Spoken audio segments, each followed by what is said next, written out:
What's going on? What's going on? It's your boy, Storyteller Jet, with another episode of the Dat'z So Fire Talkshow. And today I am bringing my man, Amel, to the show. I think you were like the third one that we had when we first started the show. So we're super excited to, bring you back and, chop it up a little bit over here in the show. Man, the first one that we had was super awesome. We talked about how you guys were able to grow your business to over $500,000 a month. And obviously you've been doing some really great stuff ever since. So I'm super excited to have you back on the show. So we are going to start by doing a quick introduction of who Amel is, and then we're going to chop it up. Let's go. I'm excited, man. So who's Amel, and share a little bit about your background, and let's go. I mean, whoever doesn't know me, so originally from Bosnia. I left Bosnia when I was like 6 months old. And you know how it is when you're a refugee, you're jumping from country to country. I lived in Germany for a little bit. I was about 8 when I moved to the US. And when you move to the US and you're like, there's a whole different system here. I feel like everything was moving faster. Like people were hungry, they were chasing more. I don't know, it's just a different world out here. And I talk about this in my book a lot. And when you're foreign, you have like no other option but to figure it out yourself. So even at school, I was a shy kid, and I was like, dude, I gotta find a way to break through the ice, because I felt like I was like kind of behind like a wall or a mirror, because I was just always like super shy. And I was like, what can I do to break through this ice? So I started reading more, I started learning more, I got into the business space, I started doing more content. We're here today, right, sharing the message. There's a lot behind the story, man, which I think we'll dive deeper into the podcast. Absolutely. I did not know that you have a book, so we should definitely talk about that too. Did you launch it like from the last time that we met each other, or did you have it for a while now? It went live. Well, this is my second book. Oh, second book. Okay, so we'll talk about both of them. So, you jumped like from different countries. Like, how many countries did you go to before coming to the US? So we were in Sweden for not too long. I want to say maybe less than a year. And, like there were concentration camps in Bosnia. My dad was in a concentration camp. After he got released, they sent him to Germany. So we're like, okay, let's reunite. So we moved to Germany, and we ended up staying there. So it was truly just 2 countries before the US. Okay.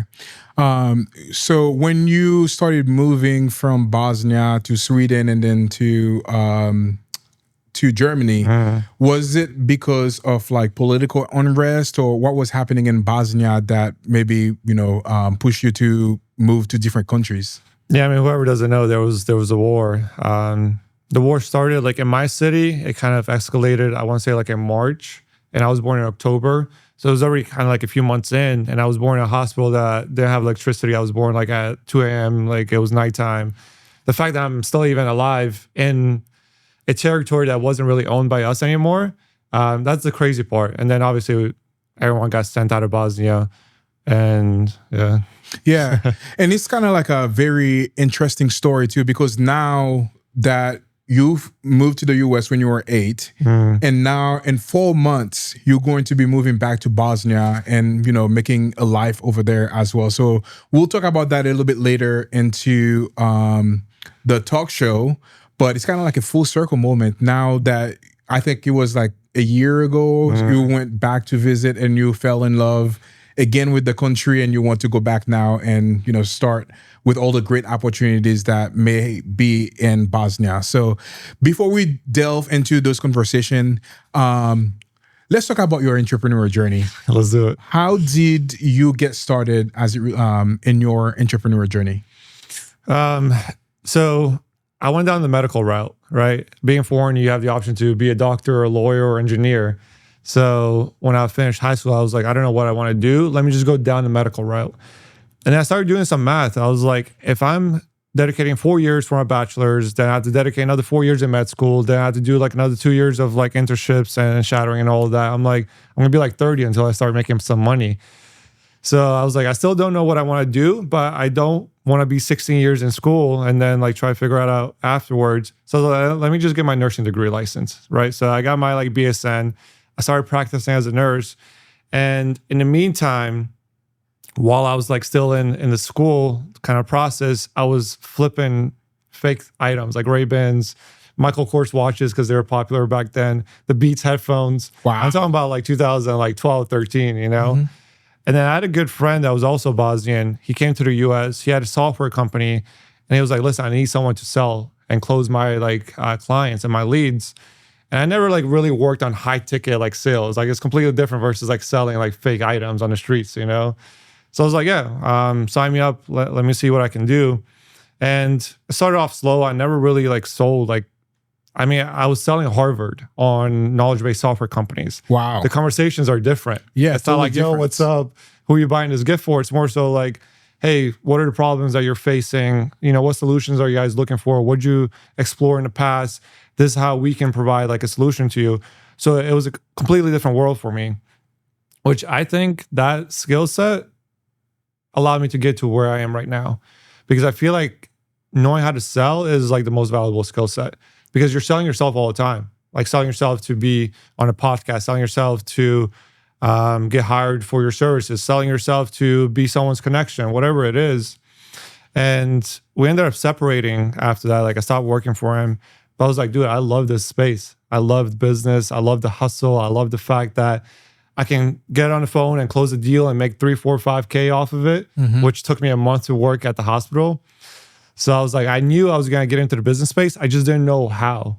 Imagine like I tell you like, yo, let's go build a rocket ship. It's like, where do I even start? Yeah, for sure. And my friend's like, bro, like go start your own business. I was like, I don't even know where to start. But at that point, I finished school and I was like, let me move to Tampa. Let me move somewhere else. Because I feel like my circle was keeping me kind of in the life that I was like already in. Yeah. Right. The shy kid, and like we play soccer, we hang out. But I couldn't like try to like break through that identity that I was.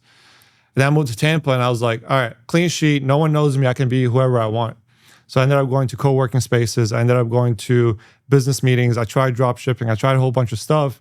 They all failed. And then I landed on marketing. I got a few paying clients. So I was like, this might be it. So, I mean, it's serendipity, man. It's hard work and luck. I feel like that's what it is. Yeah. So this show, we talk a lot about failures. Can we talk a little bit about all the different companies that you started and that you failed at? And what are some of the lessons that you've learned throughout that journey? I mean, you know, like we consider them failures if you're not in the business space. If you're in the business space, you don't consider them failures. I consider them stepping stones. Because you know what happened? Like when I launched the e-com store, technically it was a failure. I made like $50. Someone bought like one product. But in that process, I learned how to run ads because I had to like push my products on social, right? And guess what I'm running right now? An ads agency. Yeah. Because of that stepping stone. So yes, I failed at e-com by like, I developed another knowledge that I still utilize to this day. And then after e-com failed, I didn't jump into marketing right away. I jumped into like a SaaS product. I know nothing about code. I made it look like a SaaS product in the front end, and it was like me like hustling in the back end. Yeah. Right. But in the meantime, like I had to learn how to build websites because I had to build my own website for the SaaS company. And we also offer like website building services within Gentech. So like all those things, like you consider them failures, but to me, they were stepping stones to get to where I am right now. Yeah. You know? You should never underestimate the journey that you are in, because the things that you think that might be like, you know, the smallest thing, or that might be the craziest thing that you had through your journey might be that one thing that differentiate you from other people, or that one thing that is a stepping stone for you to create what you were truly intended to create.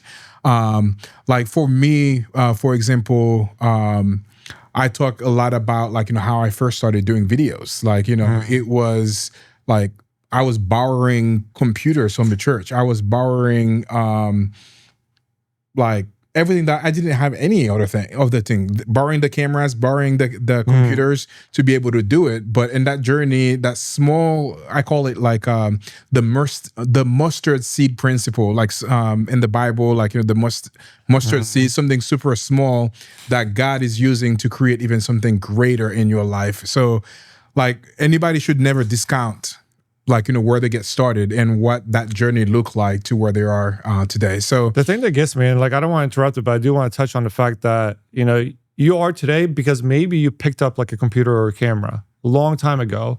And imagine you never picked up that camera. I feel like we're too scared to try new things. And I feel like there's a lot of skill sets out there that are just buried because people never like really got exposed to that skill set. Because what if you're a great basketball player, but you never picked up basketball? Yeah. What if maybe you're a good soccer player, right? But like people don't know. So like my recommendation is like try as many things as you can while you're young, because until you're like 30, it doesn't matter if you fail, man. Like life is so long. Yeah, absolutely. So now you've gone through that journey, starting different businesses that did not like really grow to like where maybe you were expecting it to go to. How did Gentech marketing get started? So like I said, like I was exposed to a few of those skill sets that I had to learn whenever the other businesses failed. But my girl was going to school for marketing. And I really didn't know much about the space. So I was like, I like what you're learning because I love psychology. And I feel like marketing is truly psychology. So I was like, interesting. Let me look deeper into it. Like, what does it truly entail? And it's like really understanding the buyer persona, understanding pain points, understanding how to put the message correctly to touch on the pain points and having the right call to actions.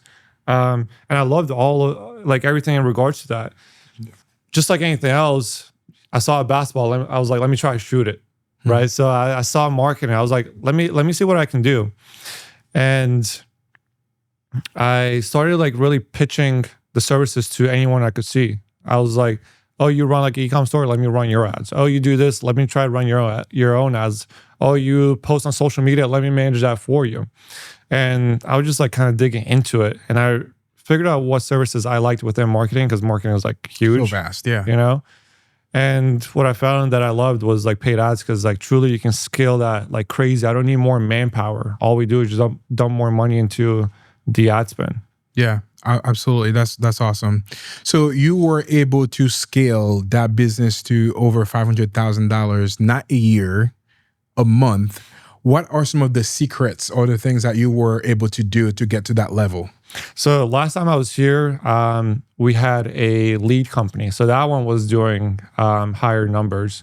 And that's the one we exited since the last time we spoke. Oh, you exited that? Yeah, that one. Awesome. It was in the insurance space. So we were providing leads to insurance agents. And we exited that company, I want to say almost like a year ago.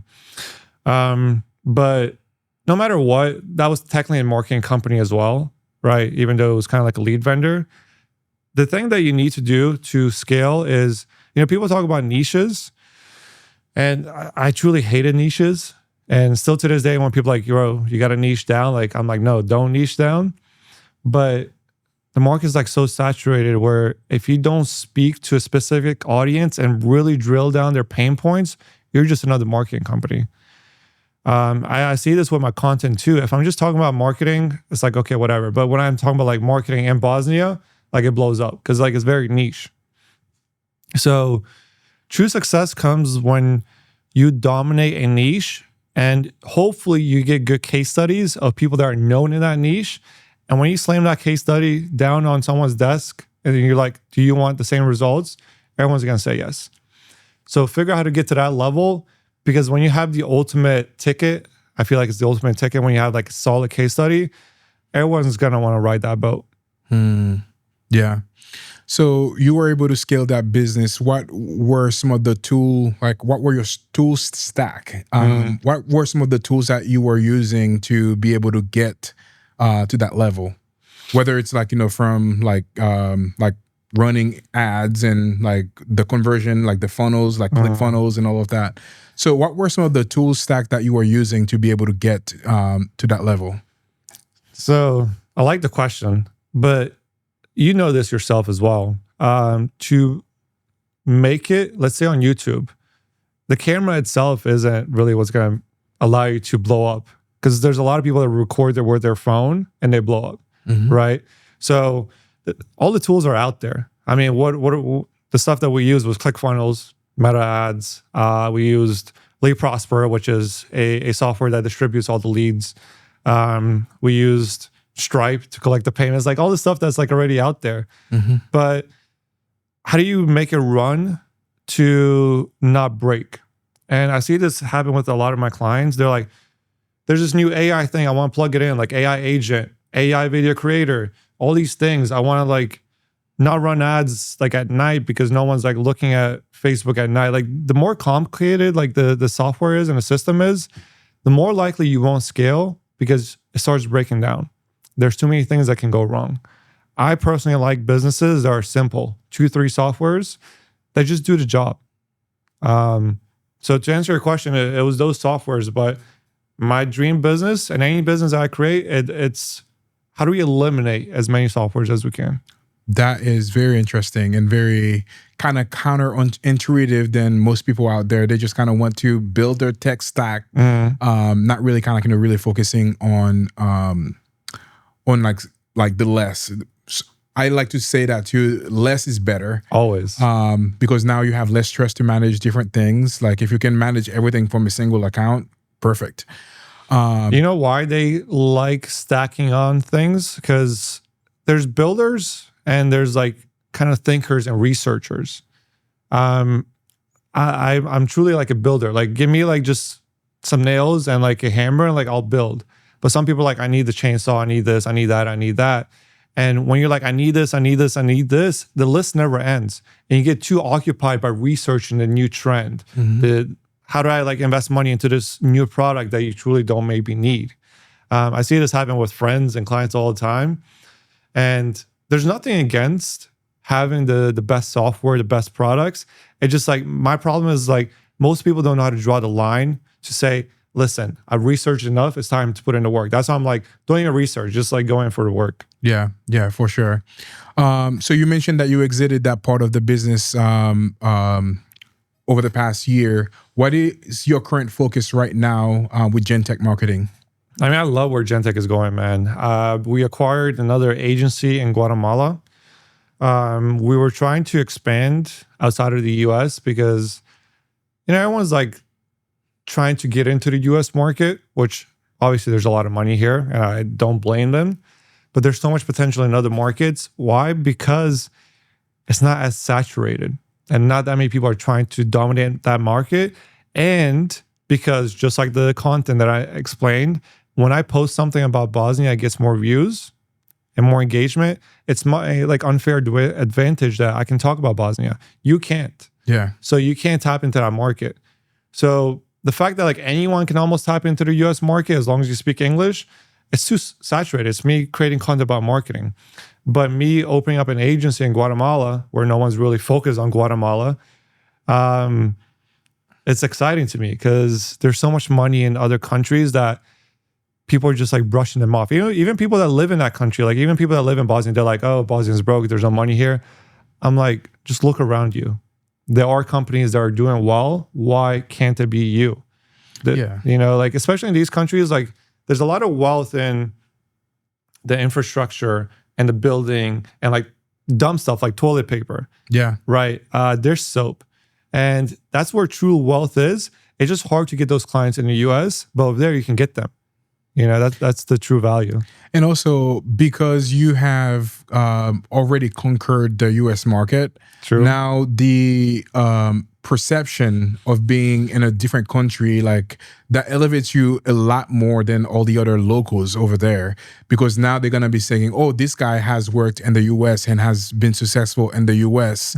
They would absolutely be able to help me grow my business. So you'll get those businesses probably even faster than all the different agencies that might be already be local because of the perception of you coming from the US. I agree with that. I like to play with words to make whatever image that it's like Scramble, right? You ever play Scramble? Is it called Scramble? I don't even know. I've never played it, but like I know Scrabble? what it is. Scrabble, yeah, something.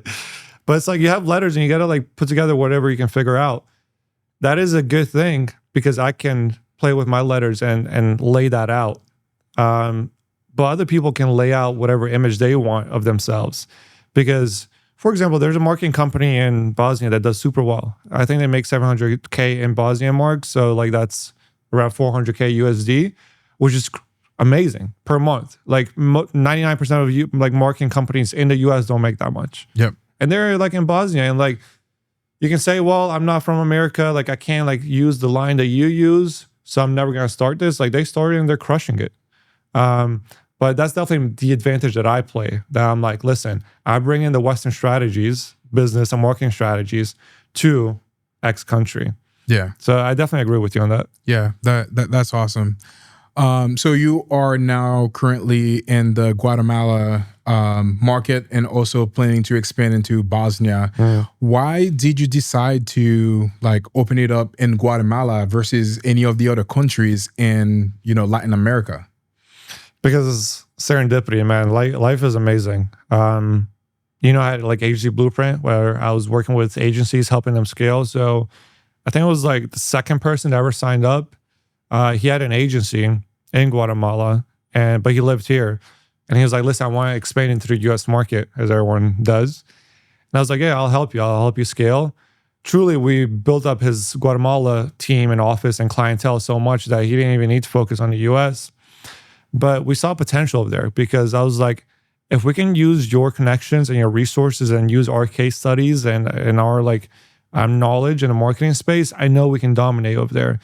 So instead of us opening up an office over there, I was like, let us acquire you. You join our team. We get all your like team members and your employees and case studies and everything, and let's just build together. And that's what we did. And like one big market that we're crushing it with over there is development. So people that like developing condos and houses and stuff like that. Almost every developer is trying to work with us because we got them good results. And you have never thought about that niche. And the thing is like, you know, even him at that time, he was only charging his clients like $300 because he was like, listen, it's in Guatemala. People don't have money. I'm like, they got money. You're just not charging for the right services and you're not providing the right offers to get them enough money because guess what? Right now we charge US prices in Guatemala because when we sell them a property, they're 300, 400, 500K USD. Wow. So like it makes sense for them. That's the reason that we expanded. And that's why like I'm super excited about Guatemala overall. Yeah. When did you expand over there and how long has that been? Like since you expanded to Guatemala?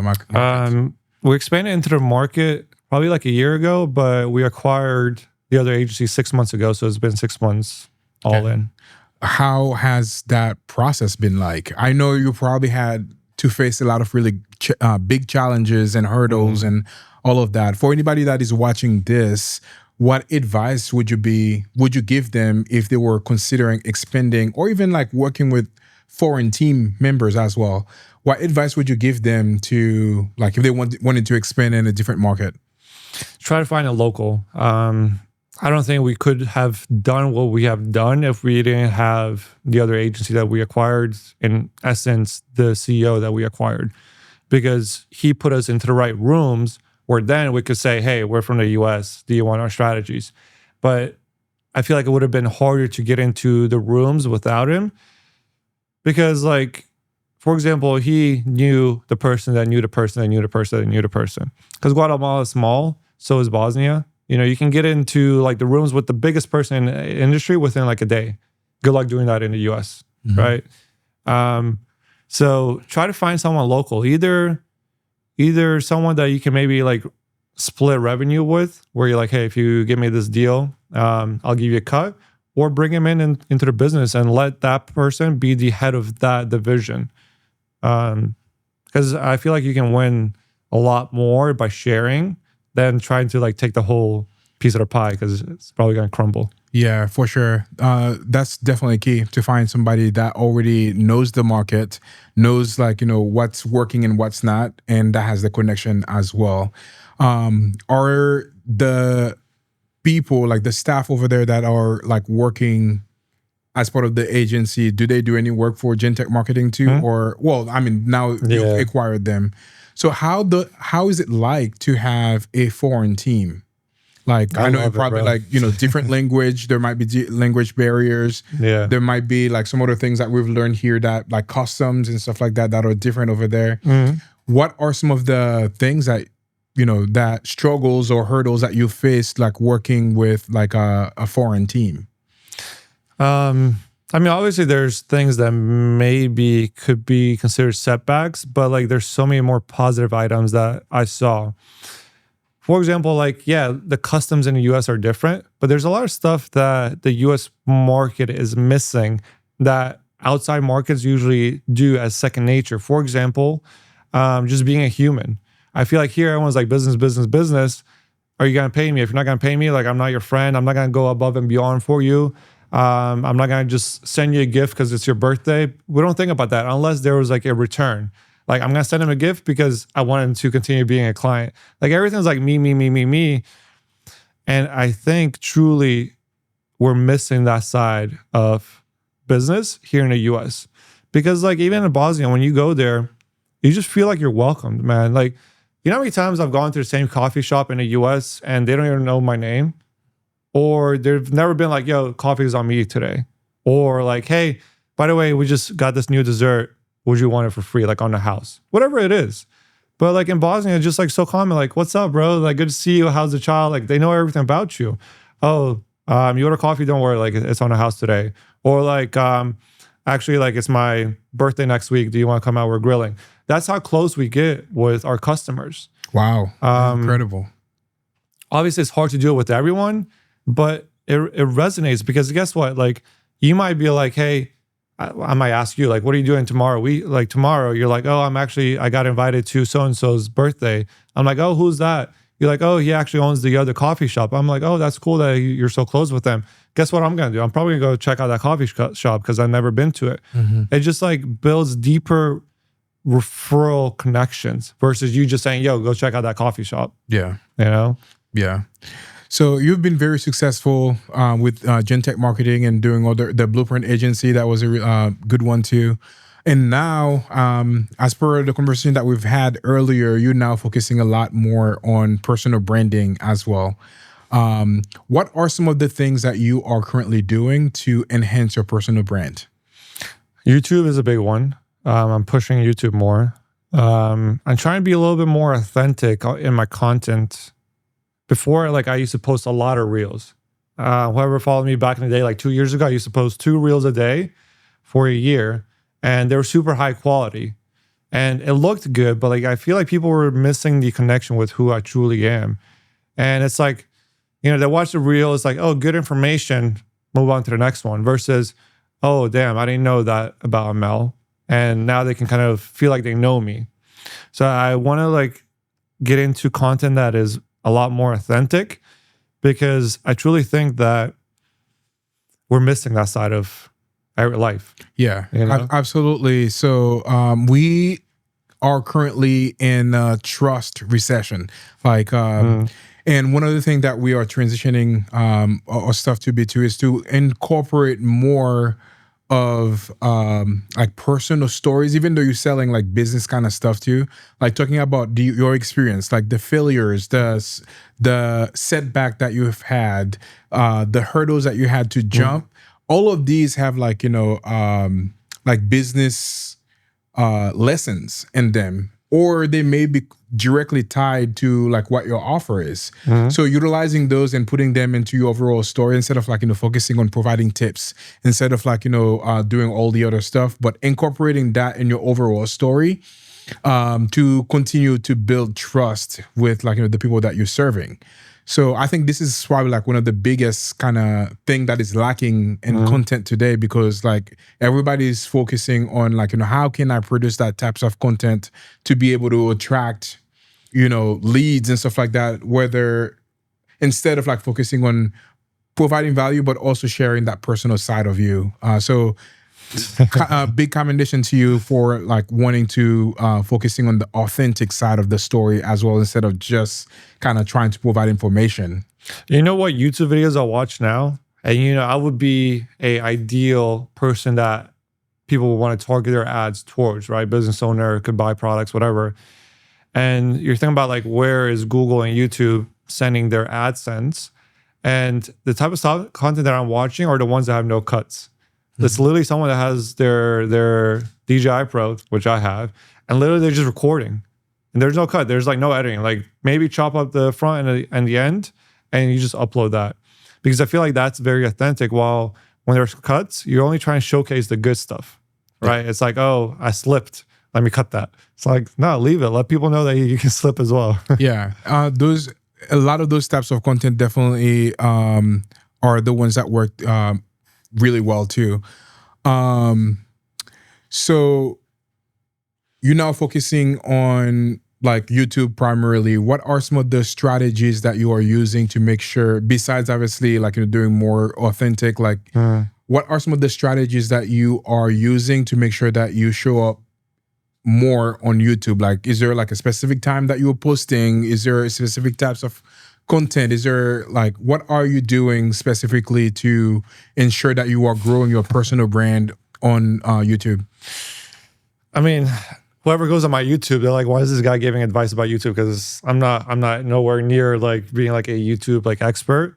But I started like a year ago, and I think because when you're trying to perfect content too much, you're not gonna put out too much volume. You might put out like one video a week, maybe, because you gotta test YouTube as well. So one recommendation is try to put out as much content as you can, and you'll start seeing what your audience wants to see, and then you start doing more of that.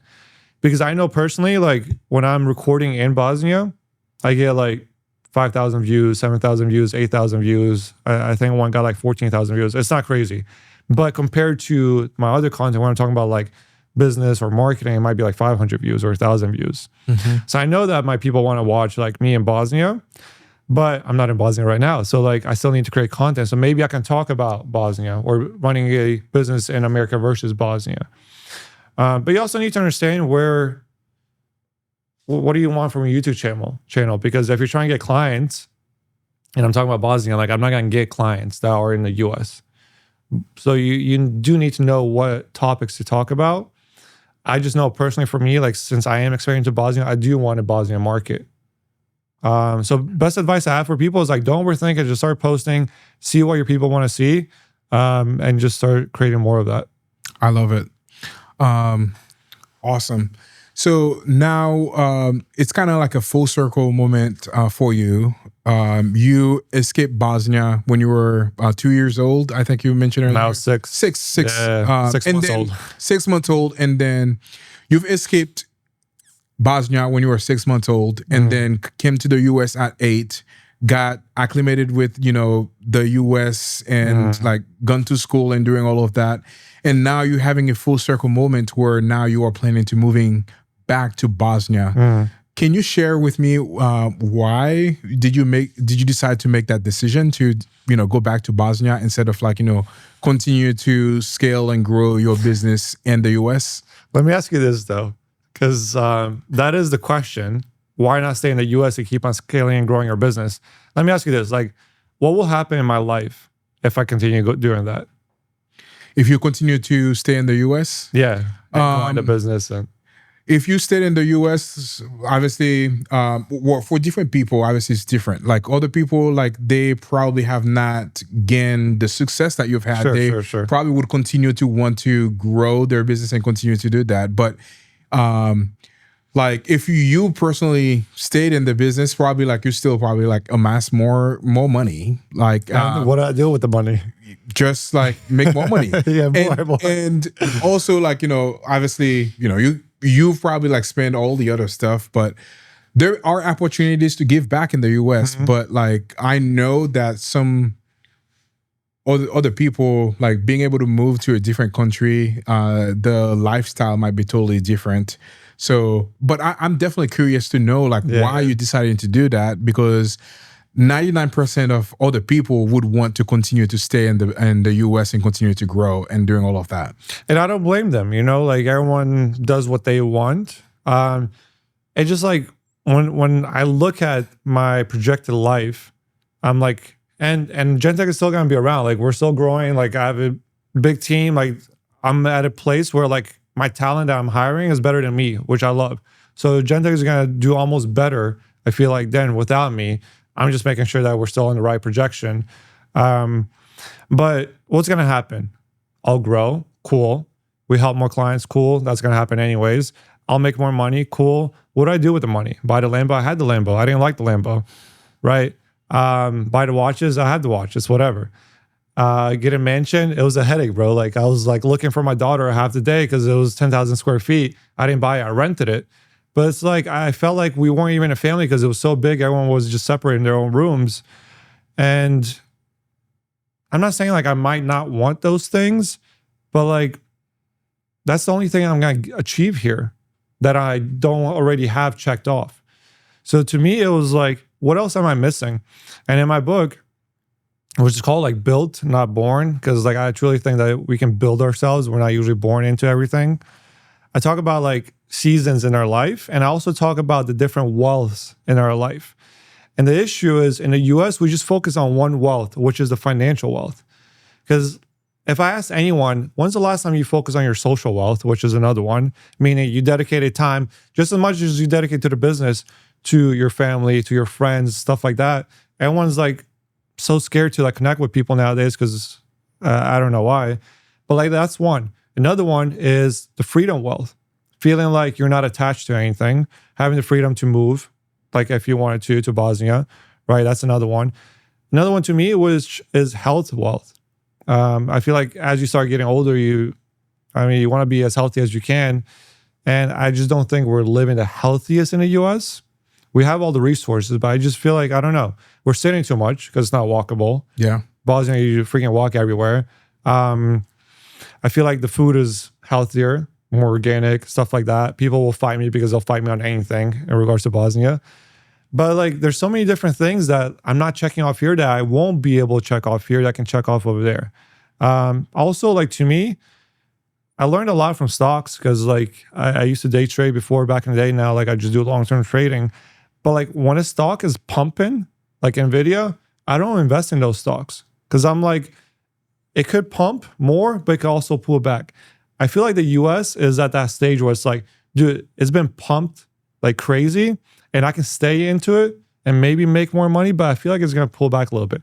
It's still going to be better than Bosnia. Don't get me wrong, right? Because even Nvidia is better than a stock that went bankrupt. Yeah. But I see Bosnia as another stock that has potential. Like for example, like Robinhood, right? Because that just like your most recent IPO that is crushing it. I see a lot more potential there. So even from like an investment standpoint, I see more potential there. Another thing is like, dude, I'm from there. I love the music. When I walk down the street, when you hear your music, I'm like, yeah, this is amazing. It's your food. It's the things that you love, which is smoking hookah if you want to smoke hookah, eating cevape, which is like our dish. Listen to my music because I've never been to a Drake concert, but I've been to like Bosnian concerts. Over there, I have more of those options. So when I just list everything out, I don't know. And like another thing is like, dude, it's a chapter. Like it doesn't necessarily mean that I'll live there the rest of my life. Maybe I do it like I want to, but I feel like life should be a great story. And I think being in the US, I think my story can only change a little bit more. But being in Bosnia, having that big move, I feel like my story when I'm in my like on my deathbed or whatever, I feel like it's gonna be a lot more powerful. Yeah. Yeah. Looking back and saying like, that you've lived a life full lived. Yeah, that's incredible. I mean, also going back to your roots too, that's pretty awesome. So let me ask you this. So your kids and significant other, like, how did you break that message to them that you were considering moving back to Bosnia? And what are you thinking about, like, they probably have really good schools and stuff like that too. But like for them to grow or to live in that, because that's one thing for you that want to go back by yourself, but also to bring your family with you that may have been, accustomed to the US lifestyle. So how was that? Luckily, my daughter is 16 months, so she didn't get used to anything yet other than her bottle.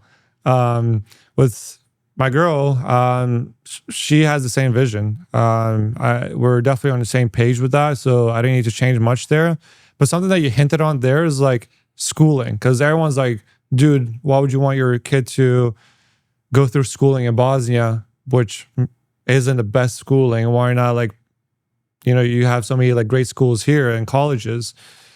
And I truly don't think the location it does have a great impact. But like, if someone has a drive, they're going to figure it out. There's so many kids here that don't go to that great schooling that you're telling me to stay here so that my child can go to that school.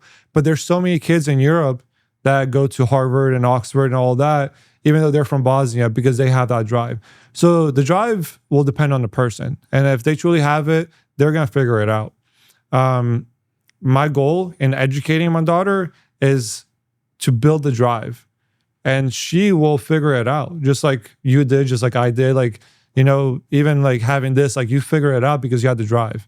And there's opportunities anywhere, like everywhere in the world. Like there's so many people like living better off in Bosnia than here.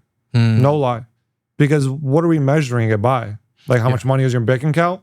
Look, those people, like they complain a lot, but they're not stressed. Yeah. You know? I heard something really great yesterday from a coaching call that I had. Is they're talking about there's two different things. There's like wealth and there's success. Wealth is a comparison with like, you know, the other person that like may have something more than you or maybe less than you. So that's wealth. But success is like, you know, more of like, you're not comparing yourself to anybody else. It's like, you know, more internal to you. So I mean, it's better to be like successful instead of like, you know, being wealthy, because like, you know, all of these things like, you know, might be like, you're not going to be able to take them with you. You're not. But when you are on your bed and kind of figure out like the great life that you were able to live, that's different. That's much better than like, you know, accumulating the Lambo, the watches and doing all the other fun stuff. It's good to have, but you know, you're not going to be able to take all of that. You be better to enjoy life instead of just kind of accumulating, you know, wealth, you know? I mean, I really try to learn from other people's mistakes. Some people like have to get to that level to realize it, which I did to a certain extent, but like there's so many people that we meet, like we both meet, you know, whether like they were like in board of advisors or like that I met because of connection somewhere else, that were like super wealthy. And I was like, bro, your life is sad. You know, and I'm not gonna mention any names, but like there's big famous people that like I met through connections, got invited to their house party, their birthday party, whatever. And it's a huge mansion, but it's like 3 like divorces. Their kids aren't with them. They're there. They're inviting somewhat random people to their birthday because they don't have legit friends to come to their birthday. I'm like, bro, like, what's the point? Yeah. Like, where's the happiness? Absolutely. Well, like in Bosnia, like you don't have the mansion, but you got like the love.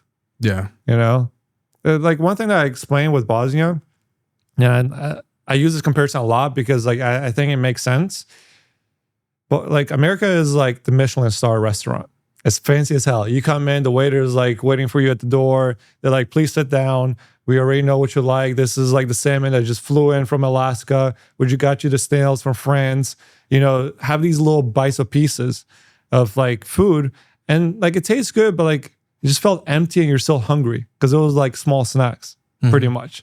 And you pay like $5,000 for that. And you're like, okay, cool, whatever, let's bounce. And how often are you gonna do that? Maybe like once every like 3-4 months, special occasion. I don't even know. Well, like in Bosnia, it's like grandma's cooking. And you can't beat that, bro. Like it's not fancy, but you walk in, your mom kisses you, your grandma kisses you, whatever. She's like, I made you this food and it's made with love. And you sit down afterwards and you drink coffee. And you get that same like feeling in restaurants in Bosnia, you know, like that's why like I'm comparing those two. And that's why like America is like the fancy stuff. You're paying a whole bunch of money for like some emptiness. While like in Bosnia, like I feel like I feel that home cooking. Absolutely. As you can see, we are live on Facebook and Instagram right now on the Dat'z So Fire DSF Talk Show.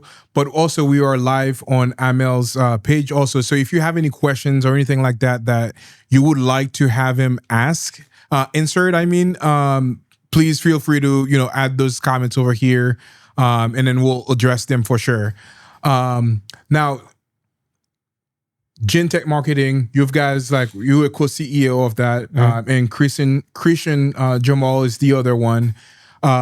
So during that transition, I know that probably could have like, you know, created some rift between the two of you because he might want you to stay here and continue to build a business with him, or he might completely support you to go over there. So how did you break that news to him that you wanted to stop living in the US and move to Bosnia? And how, I guess, like, how did that develop? I know that might be like a very hard question over here.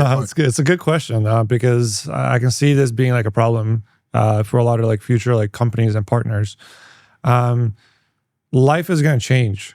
Like when you're 18, your goals are different right now. So if you had your same partner that was working with you at the age of 18, you're not going to have the same goals. So it's going to change. Just like a relationship. Like when you're married to someone, maybe you met them when you're 18, but dude, whatever you told them, hey, like I want this and this is important to me and these are the values that like I look forward to, that probably changed when you're 25, 35, 50, 60, 70. But why are you guys still together? Because you guys talked about it, you guys understood each other, and you kind of figure it out. So same with like me and Christian, it's like, I mean, he has like different goals that are different from when we met. I have different goals from the day that we met. And it's just like understanding each other and being able to build a system that will support each other's goals. Because maybe, yes, maybe like us being together here, we're stronger. But again, like if someone isn't happy, like what's the point? Right? Even with him, like he wants to expand more into like his ventures. And like I support that. Because like personally, maybe I don't want to be in that venture. And there's adventures that I want. Right? So Gentek is an entity by itself. And the reason I love the stage that it is right now is it doesn't depend on me or him that much. Obviously, we have a big impact because we are still involved. But dude, like, Gentek is going to grow without us. And it's a good, strong backbone of everything that we want to do in life. So, yeah.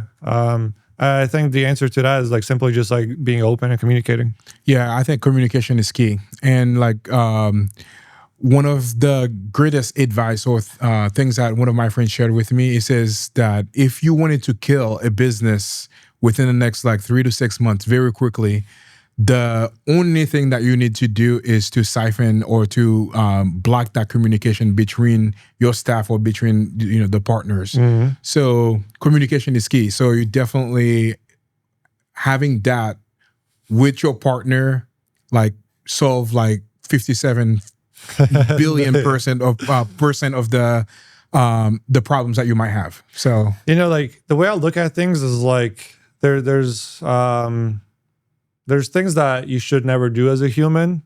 Don't ever screw anyone over. Don't ever try to like do something behind someone's back and stuff like that. And I feel like as long as you're not doing that, all the other attentions, there's a lot of positives in them. And I always try to look at the positives. Like even the company that we acquired in Guatemala, like our partner is Guatemalan. And he talks about how one day he wants to move back to Guatemala with his wife and have kids there because his parents are there and everything. And I'm like, okay, I could look at it as in like, all right, he's not going to be in the US. He's not going to be able to help our US team. The way I look at it is I'm like, bro, if you're in Guatemala, you're going to help us dominate Guatemala even more. Me being in Bosnia, like I can like help us like really dive into a market that we haven't dived into before. I don't know. Like I try to look at the positives in everything. Yeah, for sure. So where do you see Gentek in 3 to 5 years? It's just still growing. I think what I keep on saying how like I love where Gentek is right now. And it's because we've been in the business for so long that it built the most important thing in the business, which is being in the business for a long time. Because the other marketing companies that come about, they usually die out because the owner gives up. And the only time a business dies is when someone gives up, which is usually the owner or whoever's operating it. If you don't give up, bro, you're going to keep on growing. As long as you're not running a shitty business, it's going to keep on growing. So with more years behind our backbone, with more employees, with more skill sets, with more like SOPs, with more like just resources, it's only going to get better and better and better. And it's hard to compete with a company that's been in a business for 50 years that's still like on it with the new trends versus you being on a call with someone that's working from their house saying, hey, I can run your ads for a lot cheaper. Right? It's a whole different monster. So the bigger we get, the more we're going to be stronger than all our competitors. Absolutely. So that's why I feel like in 10 years, we're only going to get bigger than we are right now. Yeah. So talking about dead, I know a lot of people are considering the agency model to be dead. Mm. Do you still believe that this is one of the best way to build wealth? It's definitely people that are running it from their room and they can't figure it out. Because it's so easy to blame other things and be like, well, it didn't work, so it's dead. I mean, the agencies are always going to be there. Like whatever agency it is, an agency model is you helping other businesses. You kind of being the plug-in for whatever problem they're dealing with. So the agency model is never going to go away. The services are going to change. So there were agencies before that ran newspapers and like they wrote articles in a newspaper, and that changed to television, and then it changed to ads, and then the future is going to change into something else. So we've adapted just in the last 8 years. So it's not going to change as long as we're adapting. It's not going to die as long as we're adapting to whatever the market needs at that moment. Which then again, man, like the actual like newspapers, like maybe no one's buying them, but people still need to hear about the news. So you just got to adapt. I like how a lot of these like news channels that are really adapting, they're going on social and they're posting on TikTok and IG, so sharing the same news, they're just using a different channel. Like that's how you prevent yourself from dying. Yeah.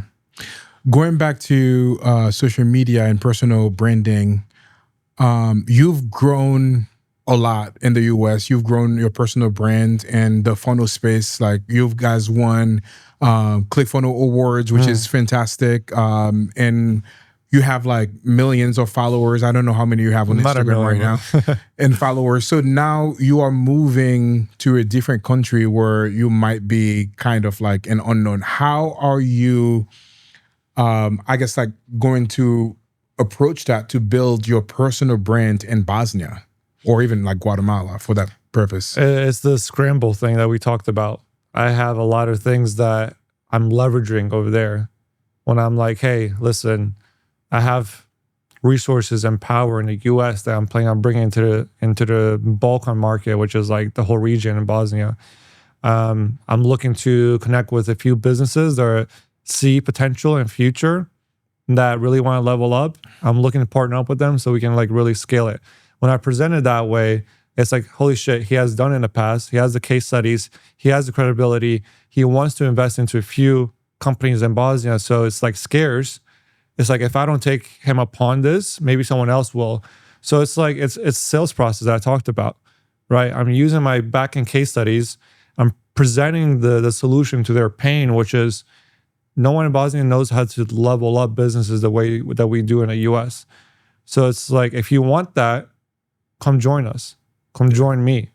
Just like the case study that I talked about, like when you have like a legit case study, do you want to ride this boat with me or do you not? If you don't, like you're not going to be on a boat with me. Yeah. And then obviously like I'm going to adjust my content. Like that's why I'm talking about Bosnia more right now already, because I'm adjusting my content to speak to that audience. Yeah. So building your personal brand, and I know a lot of people respond to that as vanity. How do you respond to that? How do you insert that when people think that personal brand is total vanity and like, you know, the people that are like showcasing their cars or like, you know, all the other stuff. So how do you respond to people that says that personal brand is vanity? Let me ask you this. So let's say that you were going to reach out to someone to help you with your business, right? You have two people. You have someone that completed all the degrees in the business space. They have like a PhD in business and marketing, like they have all the credentials. Or you have someone like Alex Hormozi to help you level up your business. Who would you choose? Alex, 100%. Why? Because he leads, like, I mean, like the personal brand for him is like fantastic. Like I saw people from his lunch a couple weeks ago or last week, people were saying like, where is the little thing that he put on his nose? Because that, you know, I mean, that is Alex Hormozi. Like if he just like show up with like a suit and tie, like people are going to like lose their minds online because, you know, that's not part of his personal brand. But yeah, definitely would choose Alex also because he leads with value as well. Like, you know, all the types of content that he's providing and doing all of that, 100% Alex. So that's a good example of exactly what are the things that we value in life, which right now is attention. It's an attention economy. And like having the credibility. But like, there's a lot of people that are a lot better off than Alex financially, skill sets, everything, but you don't know about them because they don't produce content. So still, Alex won because of the brand and the content and the following, versus any PhD from like Oxford or Harvard, versus any kind of success that people don't know about. Alex is winning. So when you understand who's winning in this market, you know what you need to focus on. So if you ask me like, hey, Amel, would you rather go to Oxford and get a degree in business, or would you rather create content? I'm going to go create content. So if you understand the value, then you have to overcome all the other objections that you're going to get in life, which is, oh, you don't know how to create content. You sound weird in videos. No one's going to follow you. That's embarrassing. You're holding a camera in public. Like, you look like a fool in public. Yeah, I do. But guess who's going to win at the end? I will. Yeah, Why, for sure. Why is even Trump president? Because of his following, because of his marketing techniques. So like, even like for me, I have a lot of like ideas and things that I want to do in Bosnia. Some of them like involve even politics. And I know with my brand and over 10 years of building a younger audience list that is following me on social right now, when the time comes, they know who to vote for. Yeah. Versus some guy that is just running some newspaper ads or whatever. Yeah. Did you watch that lunch with Alex? I think like at the end too, talking about content and doing all of that. And I think that might be something that most people probably missed.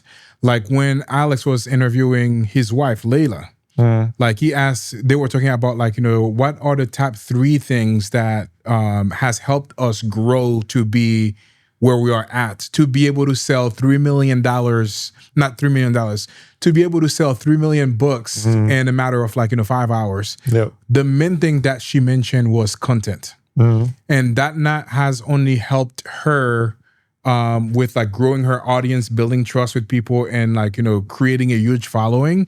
But that also helped her, like, how she present her message, like how she communicates with other people, how to create the advisory flywheel that she has. So the people that choose to focus on content and creating that are definitely well off than somebody that is going to go to Oxford to like learn the mechanics instead of like, actually applying it and like, presenting their message online. I agree 100%, man. And 2 days ago, I was in a room with Myron Golden. He does his live and like, some teaching. And one of the big things that he taught on that meeting was communication and also imagination are the most useful skills that we have right now to make a difference in the world.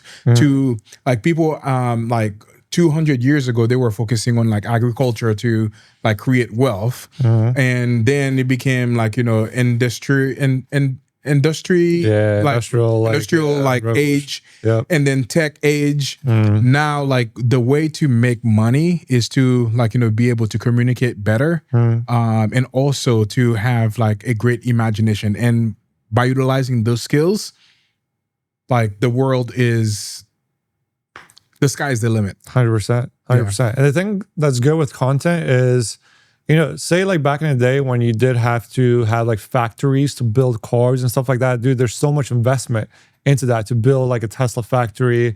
You're stuck to that location. There's shipping. There's so much labor.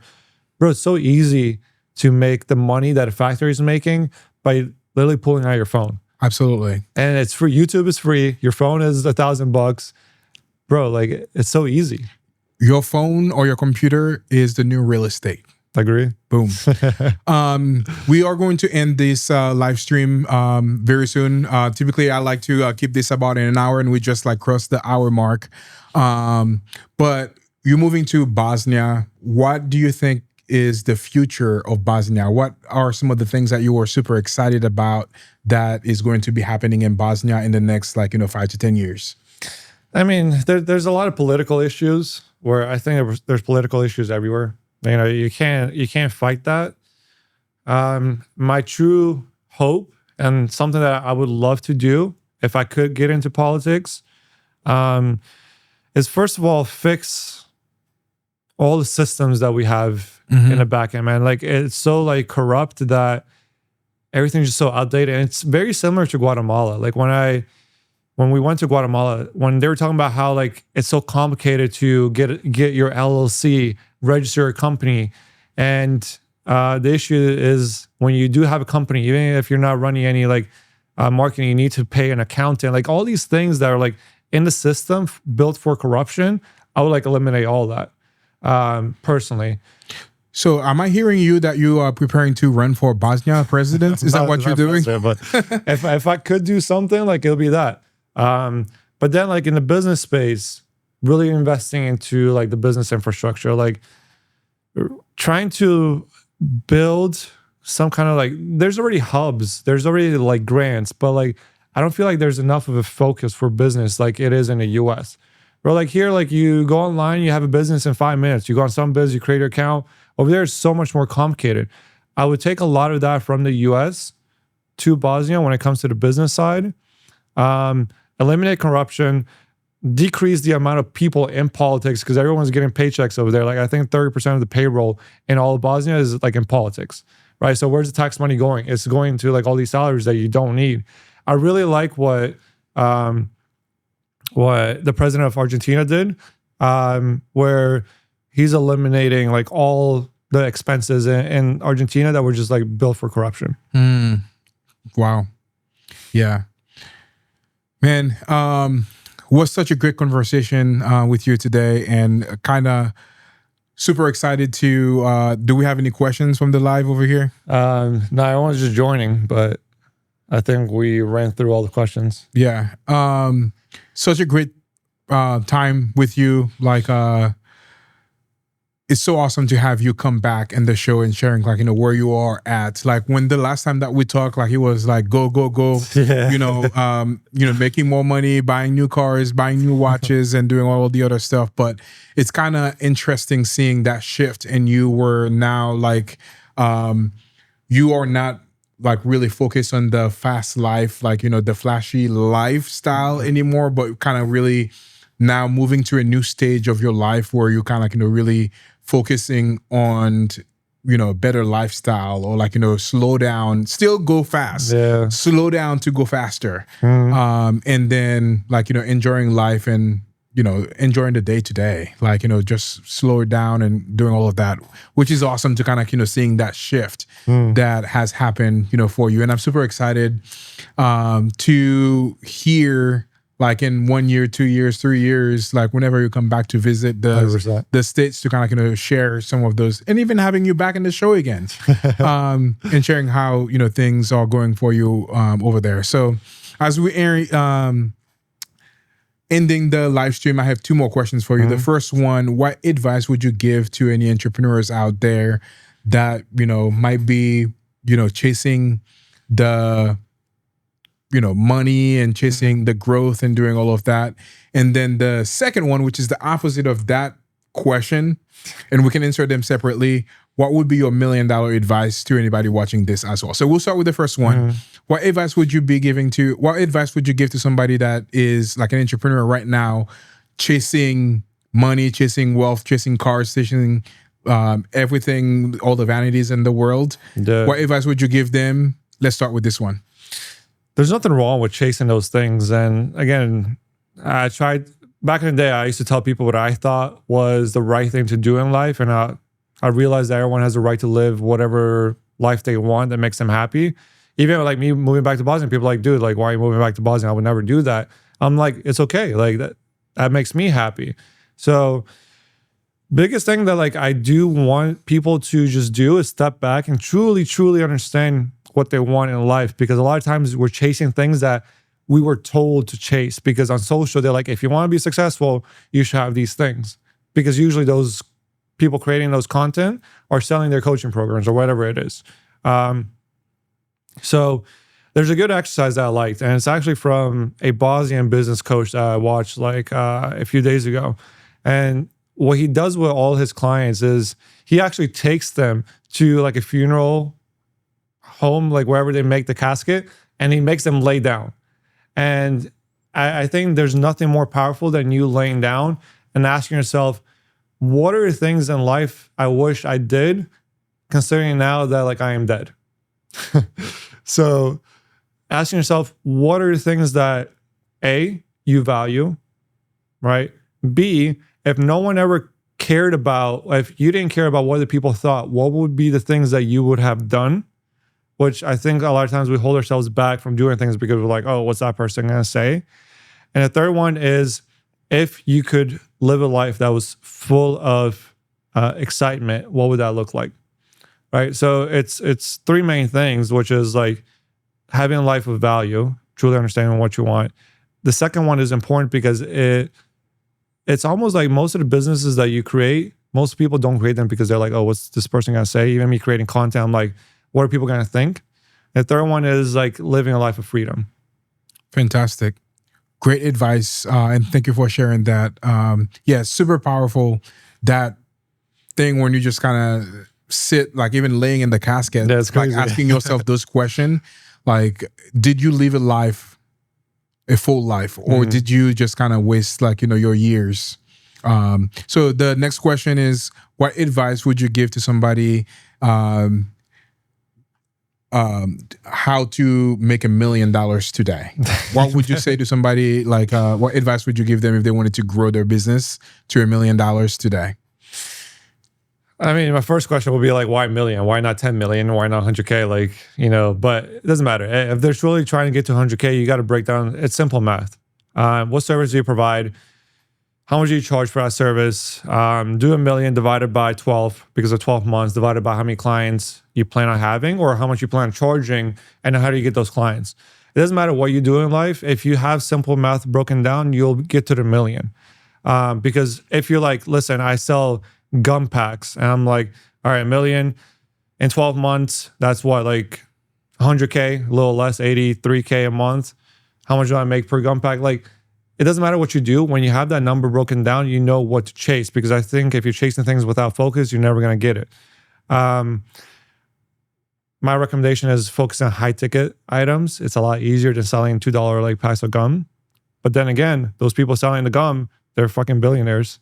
So it doesn't matter what you do in life. You just got to have a clear vision, and you got to go all in. And I think sooner or later you will hit it if you're growing.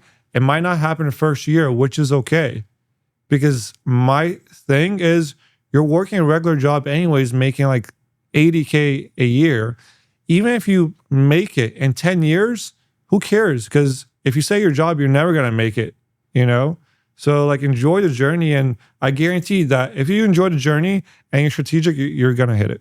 I love it. Awesome. Well, such a pleasure having you on the show today. Any parting words for the viewers right now? No, I love what you've built here, man. That's why I was excited to come back before I leave. The studio is amazing. It's really one of the best studios that I've seen. So keep on crushing it. Keep on doing your thing. And I appreciate you having me, man. Absolutely. There you have it. For anybody that is watching this on my socials and also in yours, how can they get a hold of you? Social platforms. So Amel Kilic on IG, Amel Kilic on YouTube. I just started my TikTok, which is, I don't even know what my TikTok name is. I think it's Amel Kilic. TikTok has been fun. So all those platforms are good with me. Awesome. There you have it. Well, such a pleasure having you. And it was fantastic having that conversation as well. And best of luck in Bosnia. And maybe one day I'll come and visit you over there. You're welcome, bro. Let's go. It's fire, baby. Let's go.